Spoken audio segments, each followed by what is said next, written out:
Bueno, queridos amigos, ya hicimos la cuenta de cuántas veces es el petróleo que el ELN ha derramado en las tierras de Colombia, en los ríos de Colombia, comparado con la tragedia del Exxon Valdez que sigue conmoviendo el mundo. Aquí cuando se habla del peligro del petróleo, todo el mundo habla del Exxon Valdez. ¿Cuántos Exxon Valdez fue el ELN de Mar Córdoba? ¿Nos tiene el datico? Sí, señor, pues 20 veces aproximadamente, porque mire, la cuenta es la siguiente. El Exxon Valdez en 1989 significó el derrame de 257.000 barriles de petróleo. Y el ELN, en las cuentas que tiene reportadas Ecopetrol, de 1986 a 2017, causó el derrame de 4.1 millones de barriles. Bueno, y contado eso hasta el 2017, y contado el 2018, ahí tiene usted las 20 veces. Sí, claro, porque las del 2018 ya van más de 7 voladuras de oleoductos en lo que va corrido el año. Bueno, ¿Y cuántas condenas del Partido Verde? No, ninguna. No, pues. No, el Partido Verde no se pronuncia, el Partido Verde no se pronuncia de esos temas. Digamos que uno de los voceros del Partido Verde, que es Antanas Mocus, que dice que la vida es sagrada, ahí no pegó esa frase, ahí sí la vida no es sagrada. Y yo sigo recordando a William Shakespeare en Romeo y Julieta. La clemencia asesinaría si perdonase a los que matan. ¿Tienen presente la frase? Sí, es que cuando uno perdona a los que mata está creando un esquema ejemplarizante que lleva a otros a seguir matando. Si se mata gratis, si se mata impunemente, pues hay que matar, porque matando se consiguen cosas. Esas cosas no se pueden conseguir de esa manera. Y por eso la clemencia mataría si perdonase a los que matan. Lo dice nada menos que William Shakespeare. Bueno, queridos amigos, ¿se ha pensado suficientemente en el problema para Cuba cuando se caiga definitivamente Maduro? Pues... Yo creo que Cuba está pensando en eso y por eso tienen ahí a AMLO. Sí, ellos buscan para dónde caer, ¿no?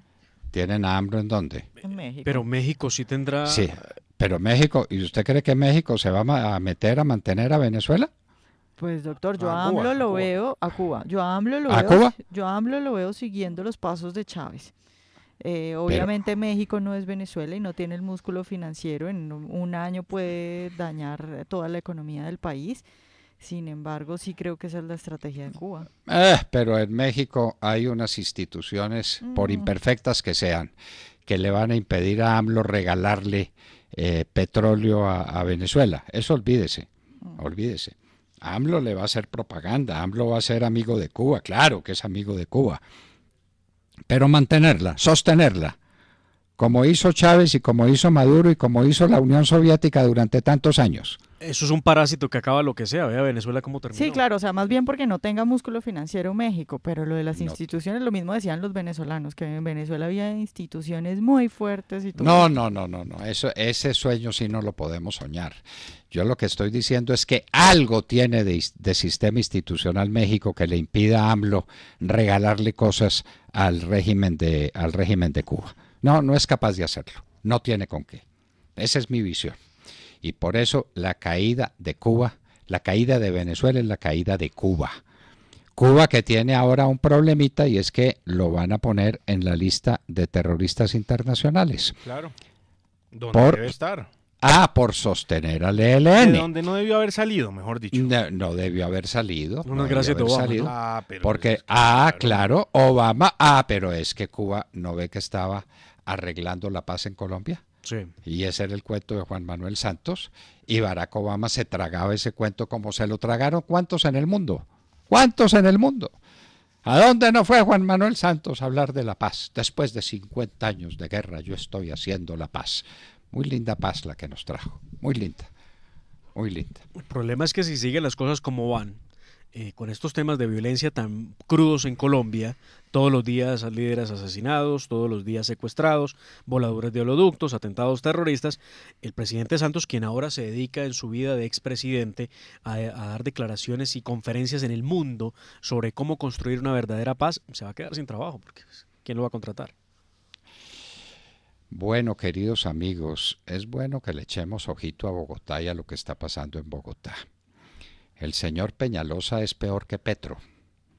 Peor que Petro.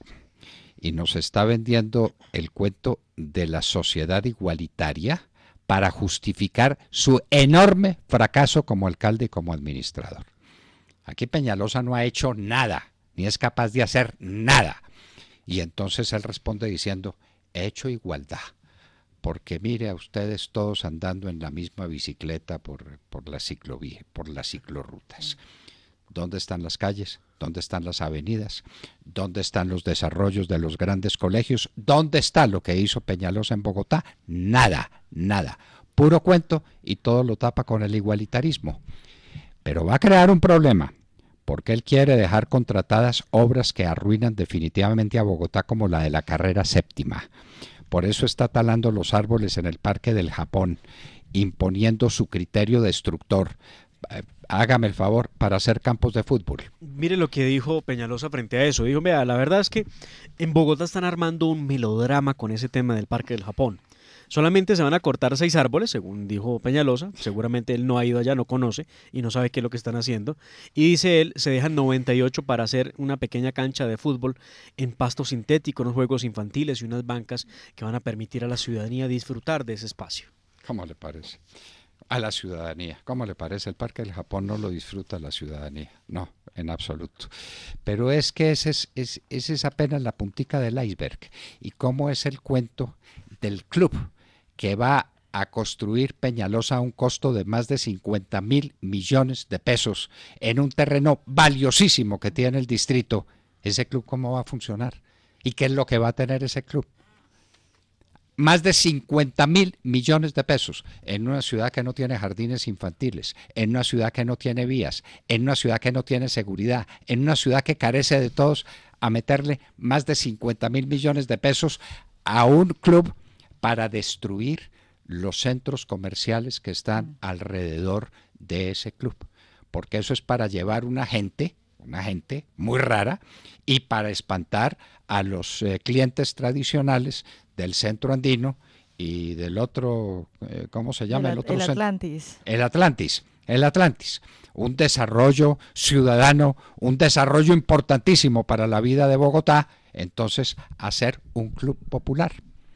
Sí, él lo que dice es que es un centro cultural para que la gente más pobre vaya hasta la zona T. O sea, la pregunta es por qué si es para la gente más pobre, porque no la hacen los lugares donde vive la gente. Pero hágame el favor, pero hágame el favor. Era el mismo tema de Gustavo Petro, tratando de poner en la zona T casas o viviendas de interés social, y la gente se preguntaba, si una persona de interés social, de una vivienda de estrato 1, va a salir a comprar lo del mercado, lo del desayuno, tendría que hacerlo en un almacén de estos que pues donde la comida no es barata. No, es que la misma gente que iba a ser la beneficiada con esos apartamentos dijo, no nos podemos ir a vivir allá porque ¿cómo vamos a hacer? Claro, lo mismo está haciendo Peñalosa, pero Peñalosa es que a mí me asombra porque, o sea, muchas personas dicen, este hombre salió más socialista de lo que creíamos, o muchos ni siquiera pensamos que Peñalosa era socialista, pero resultó un socialista. Ave María, yo sí lo tenía claro, lo tenía clarísimo. Claro, y sale en su rendición de cuentas en el Consejo de Bogotá alegando que estamos haciendo una ciudad igualitaria. Muy bien. Y entonces esperen lo que va a ser el temita del impuesto predial y de la valorización. Peñalosa va a crear un conflicto social de unas proporciones incalculables. Todo para hacer el daño de la carrera séptima. Todo para acabar con el automóvil privado, pero es que acaba también con las ambulancias, con los cuerpos de bomberos, con los buses de los colegios, con los taxis. Con esa inmensa cantidad de vehículos que pasa por la séptima, los va a acabar para poner a la gente a montar en su Transmilenio, que es un desastre. Bueno, muy bien. De modo que abramos los ojos y pidámosle cuentas a los concejales de Bogotá que han permitido semejante atropello. Lo de la valorización va a ser un conflicto social de unas proporciones gigantescas. ¿Será que los empresarios no se han dado cuenta de lo que les va a costar el impuesto de valorización? 2 veces y media el impuesto predial. Nadie ha protestado. Yo no he visto a la Andi, ni a Fenalco, ni a nadie. Calladitos. Calladitos la boca, ¿no? Muertos de miedo del señor Peñalosa. Es que decía Cochise Rodríguez que los colombianos no se mueren del corazón, sino de envidia. No, se mueren es de miedo, de miedo. No hay nadie más cobarde que los colombianos, sobre todo si están organizados, agremiados. Se mueren de miedo. Bueno, pues sí. ¿Qué más nos cuentan ustedes al oído? Porque tenemos muchos temas. Las concesiones viales. Bueno, ¿cuándo vamos a saber qué está pasando con las concesiones viales en Colombia? Pues vea, por ahora tenemos un reporte que publica hoy el diario El Tiempo, donde dice que el 68% de las concesiones no tienen semáforo en verde, o por lo menos no están aptas para la circulación de los colombianos. Y esto fue a través de un estudio que hizo la Superintendencia de Transporte a final del año pasado, en víspera de vacaciones, donde encontró por lo menos 1.084 deficiencias identificadas en 44 trayectos. El 62% son problemas de señalización, el 22% por mal estado del pavimento, huecos y depresiones en el terreno, y pues hicieron un top 10 de esas concesiones con graves problemas. La primera concesión, adivinen ustedes cuál, la Ruta del Sol 1, Villeta Guaduas, ¿no? Villeta Guaduas, pues es que no ha empezado, ahí no han hecho nada, ahí no han hecho nada, no han hecho nada. Bueno, eso no ha sido sino un cuento de santos. Entonces la gente llega hasta Villeta divinamente y saldría de Guaduas divinamente, entre comillas ese divinamente. Pero ¿qué tal la ruta Villeta-Guaduas? Lo que se hacía en 45 minutos puede durar 2 horas, o 3, o 4 horas, según cómo está el tráfico de camiones. Depende de cómo vayan los camiones. Exactamente, eso es. Y el divinamente, claro, entre comillas, porque llegar hasta Villeta, pues sí, la doble calzada está muy bien, pero es que la montaña se está cayendo en algunos pedazos y han tenido que cerrar parte de la calzada. Y en otros pedazos la depresión que se forma por la inestabilidad del suelo claro. ha permitido también pues que haya unos trancones enormes. Mala construcción, como pasa pues en tantas de nuestras obras. Pero esas son las concesiones ya construidas. ¿Y las concesiones por construir? Ahí en ese estudio del tiempo está la Ruta del Sol 2. No, para señor. Que sepamos qué se va a hacer con ella. No. ¿Está el túnel de la línea para saber cuándo se va a contratar la terminación del túnel de la línea? No, tampoco. Porque hasta ahora nos hablan de cuentas, ¿no? 625.000 millones y las entregamos, me parece que en diciembre de este año, y no lo han contratado. Bueno, en materia de infraestructura hay una noticia buena en medio de todo esto.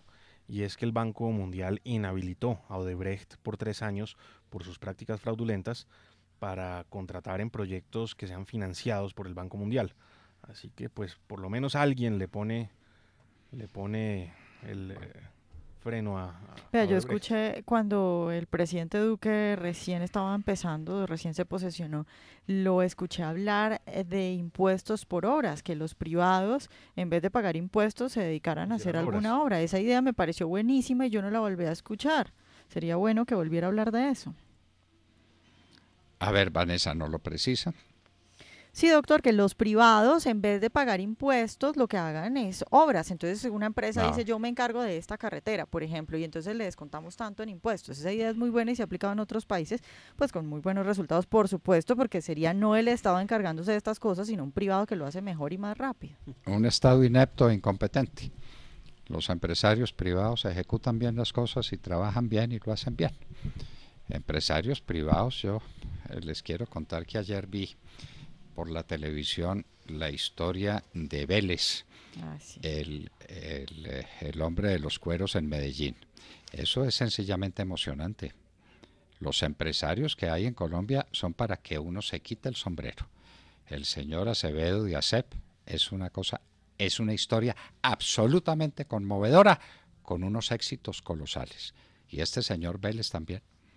Ahora, sí, inspiradora la historia. La gran pregunta, porque le hicieron una pregunta al final, bueno, si usted falta, ¿quién va a seguir con esto? Porque él no cree mucho en la parte institucional, no tiene junta directiva, sus hijos están empezando, no se expresó demasiado bien sobre la continuidad que sus hijos representen en su negocio, pero un hombre colosal, un hombre colosal. El empresario colombiano es de una capacidad y de una tenacidad y de una creatividad inmensa. Pero mire, ese negocio, por ejemplo, ¿qué competencia tiene de productos importados con un dólar subvaluado? Nadie cuenta eso, ¿no es cierto? No, ¿Cuál? No. ¿Y cuántos son los zapatos que se importan con un dólar barato? Que está destruyendo el país. Y a propósito del dólar, es que el tema de las remesas, doctor Londoño, que lo alcanzamos a mencionar ayer, el aumento de las remesas entre un año y otro, con las cifras del año pasado, pues es un aumento inusitado. 6.500 millones de dólares en remesas, pues lo hace uno cuestionarse, ¿no? Bueno, y los chicharrones, ¿cuándo hablamos de los chicharrones? ¿Cuándo hablamos de Electricaribe, por ejemplo? Ya sabemos que Hidroituango está vendiendo sus acciones en ISA. En ISA. Sí, señor, ya la Junta Directiva de EPM aprobó la venta del 10,17% de las acciones en ISA. Eso vale un platal. ¿Quién la va a comprar? ¿Cómo le va a ir con la venta de las acciones que tiene en una empresa en Chile? Pero ¿por qué no le dicen a uno? Cuenten, pero sencillamente cuentas claras sobre la mesa. ¿Qué está pasando con eso? Los chicharrones. ¿Qué tal el chicharrón del Banco Agrario en la costa atlántica?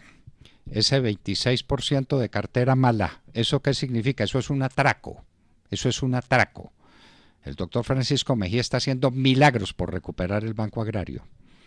Y muy pronto sabremos qué está pasando en el Fondo Nacional de Ahorro. Pues tengo algunas noticias de usuarios del Fondo Nacional del Ahorro que dicen, mire, lo que viene pasando es gravísimo.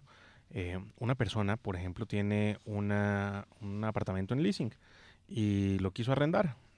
Para poder sacar el seguro de arriendo, tiene que pedir autorización al Fondo Nacional del Ahorro, que le dé la autorización para formalizar el seguro. Pues esta persona lleva ya un mes esperando que el Fondo Nacional del Ahorro le responda y le dé la autorización para arrendar su casa con un seguro de arriendo. Eso por un lado. Y por el otro lado, personas esperando muchos meses a que les aprueben los cupos y a que digamos, hay un problema administrativo complicadísimo en el Fondo Nacional del Ahorro. ¿A quién le entregaron el manejo del Fondo Nacional de Ahorro? A dos politiqueros. Es que por Dios. Pues recuerda, estuvo en manos del partido de la U, doctor Fernando, y eso fue el desastre. De Posadita. Sí. De Posadita. Y recuerde, se hablaba entonces de las peleas en ese momento de Posadita, que era el presidente del Fondo Nacional de Ahorro, y de Liscano, el hombre de Caldas, el que fue senador hasta hace muy poco. Y entonces era increíble escuchar que hubiera una pelea de partidos políticos detrás del Fondo Nacional de Ahorro, y vean lo que lo convirtieron. Bueno, después de que estuvo en manos de un hombre tan importante como el hombre de Colombia Justa y Libres. El que fue senador Ricardo Arias. ¡Qué hombre maravilloso! Y lo que hizo por el Fondo Nacional de Ahorro. Y lo convirtió en un motor de la economía colombiana. Y entonces eso había que acabarlo porque había que entregárselo a los políticos amigos de Santos. La tarea que tiene Cristinita Londoño por delante, ¿no? La tarea que tiene y la va a cumplir. Porque esa es una mujer excepcional. Van a ver ustedes, pero ¿cuánto va a costar? ¿Cuánto en tiempo? ¿Cuánto en energías? ¿Cuántos créditos que no se otorgaron? ¿Es que el tiempo perdido se quedó? Sí, mire, una persona aquí me escriben, una persona que dice lleva 7 meses esperando el desembolso del Fondo Nacional del Ahorro, ya con todos los papeles listos, ya con todo firmado. 7 meses esperando. Y también me dicen, en Davivienda, una autorización para arriendo de una vivienda en leasing se demora 2 días. En el Fondo Nacional del Ahorro llevan ya más de un mes esperando esta solicitud. Muy bien. Y en un minuto, señores, estaremos con Samuel Hoyos, candidato a la alcaldía de Bogotá por el Centro Democrático, con quien trataremos algunos temas de esta ciudad, de la cual él pretende ser alcalde, esperamos que con mucho éxito. En un minuto, Samuel Hoyos estará con nosotros y hablábamos con ustedes. Al oído. 7:43.